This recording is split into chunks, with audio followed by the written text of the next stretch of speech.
What's going on, everybody? Welcome back to Clutch Cinema Talk. And today we're gonna be talking about the highly anticipated It Chapter 2, baby. It Chapter 2. Let's get into it right now. Alright, so 27 years have passed since the Losers Club's confrontation with It. And they're all adults now, and they're all living separate lives, you know. Bill's like a writer, and Richie's like a comedian, and Beverly's married, you know. Everyone's doing their separate lives. And it's been 27 years, and then another murder happens in Derry. Mike figures out it's Pennywise, because Mike's the only one living in Derry, and he's calling them all back to go back to Derry to finish it off. That's the plot of this movie. No spoilers in that, don't worry, guys. Alright, relax. And to put it in simpler terms, it's the end game to It Chapter 1's Infinity War. No, don't get me wrong. It's no end game, alright? And this movie, it was 2 hours and 49 minutes long, about 3 hours. And it did feel, at times, like it was long. It felt like it was, you know that feeling when it's like a little bit like dragging you, like, there's still more in this movie, and it just feels long. That's how it feels. It doesn't feel like it's, wow, that was only 3 hours. For like an hour and a half. No, it wasn't like that. If you want to compare it to It Chapter 1, I don't really want to do that, but that's the only way. The first movie is very watchable. Very watchable. You can put it in, and you can watch it, like, 5 times a week or whatever. Whatever you guys do with watching your killer clown movies. But this one, it feels like you had to have watched the first one and then watch this one. Like, you can't just pop it in your free time and you're like, I'm just sit down here and watch this. This 3 hour movie.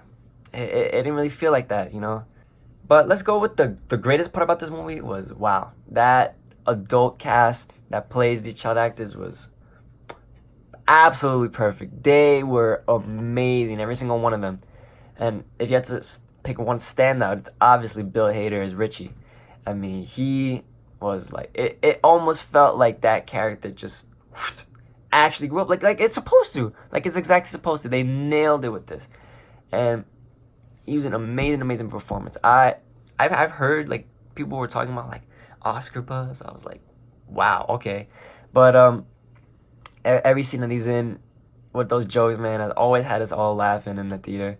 And one of my favorite parts is I can't really say it, but it's not really a spoiler. But can I say it?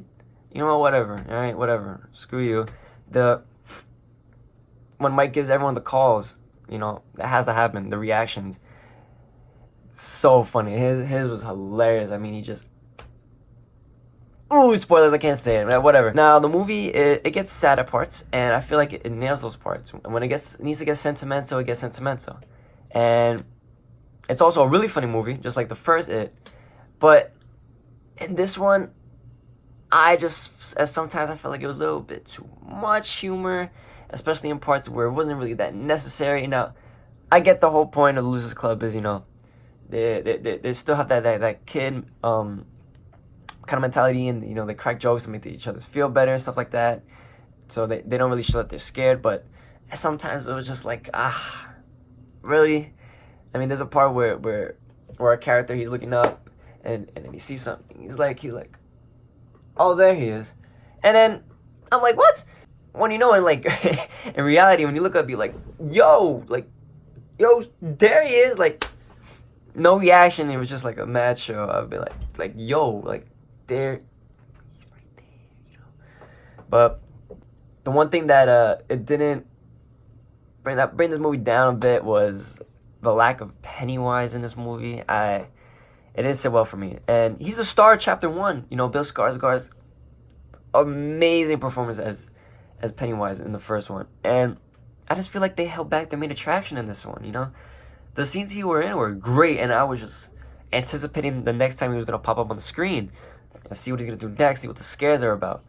Which is another thing, that the scares, I feel like in this movie, they were more played out to be gross than creepy, that creepy factor that some of them were in the first one. And I don't know, I don't think the scares were that good in this one. I mean, they rely a lot on jump scares, and he pulls a little bit of Mysterio kind of acts in this one, but they didn't feel Pennywise, you slacking. I mean, 27 years. I mean, come on, bro. All right, but the teeth thing, you know, that never gets old. Never gets old. I loved. You'll see. And last thing I want to talk about was the ending. Was not a huge fan of the ending, to be honest. It was almost laughable, almost, and it's funny because there's a running gag in the movie that there was a writer, right, and that everyone keeps saying, you know, here's a good book, but it doesn't stick the landing. It never sticks the landing. The landings are always bad. And it's funny because they were kind of taking a little jab at Stephen King. He's infamous, notorious for his endings being a little not as good as the content before that. But I feel like accidentally they were talking about themselves. Now, it wasn't terrible. Don't get me wrong. It wasn't terrible, but it just didn't feel satisfying to me. And it didn't feel that great to me. And that's all I gotta say. I mean, when you see it, you let me know what you think about it. But it just didn't feel satisfying to me that how it ends. There you go. And one last thing. How do you kiss underwater? How do you manage to have a 5-second kiss underwater? I mean, like, if you kiss somebody and you go in underwater and you gonna start choking, right? You try that. Try kissing underwater, and try and make it as, like, you know, movie accurate as possible. It's not gonna work. How you gonna kiss underwater? And you need to breathe, man. You can't wait to go above water. It's for the shot. It's for the shot, you know. I know all you Tumblr ass people out there kissing underwater. Get that nonsense out of here. You can't kiss underwater. Come on. All in all, I had a great time watching it chapter 2. Combine it with it chapter 1, you got a 5-hour epic, a great story to tell. It's a good day to watch, you know, all straight and on a rainy day. Out of 10 though, I'll rate it an 8.8. An 8.8. Points off for not enough Pennywise. That was the main thing for me.